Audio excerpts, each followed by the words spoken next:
Both King Uzziah and King Hezekiah were good kings who received much blessing from the Lord.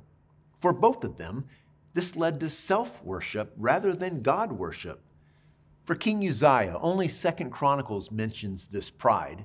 2 Chronicles chapter 26, verses 15 and 16 states that King Uzziah was greatly helped until he became powerful.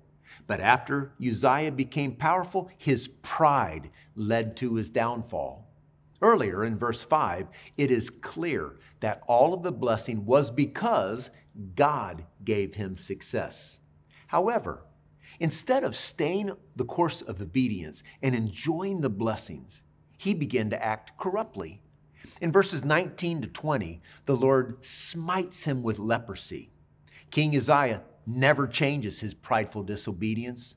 Verse 21 states that King Uzziah had leprosy until the day he died.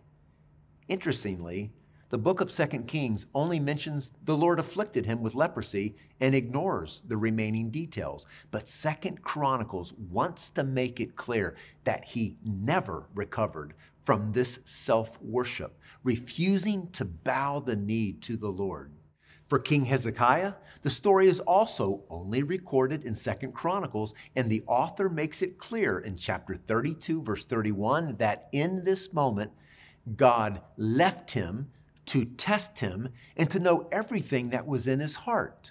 The everything that was in his heart in this moment is recorded in 2 Kings 20, verse 13, where he proudly revealed his belongings to the messengers from the king of Babylon.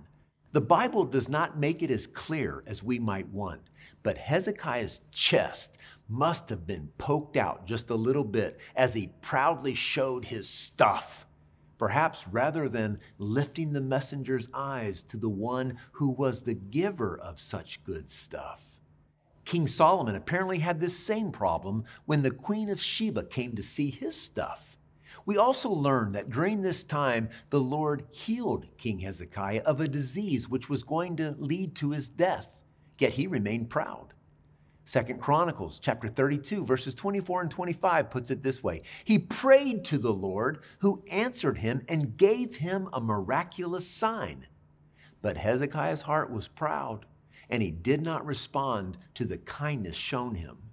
Similar to King Uzziah, King Hezekiah receives much blessing from the Lord and becomes proud. His eyes go to himself, and he thinks a whole lot of who he is. We would say that he was full of himself. Two examples of incredible blessing from the Lord, resulting in self-worship, forgetting the one from whom the blessing came.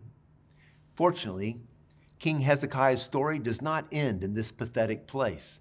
Unlike King Uzziah, when the Lord smites, or in this case, when the Lord's wrath was on him, the king responds. In 2 Chronicles 32:26, we see that Hezekiah repented of the pride of his heart. 2 Kings chapters 18 and 19 also provides us with a powerful picture of the humility of King Hezekiah's heart. In these chapters, the Assyrian king is mocking the Lord, as he has the gods of every nation he has defeated. In the face of this, according to 2 Kings chapter 19, verse 1, King Hezekiah tore his clothes, put on sackcloth, and went into the temple of the Lord. And he prayed a magnificent, God-honoring prayer, clearly putting his full trust in the Lord. Therefore, he provides us another example of a king who finds himself in a bad place, yet finds his way back to the Lord through humility and repentance.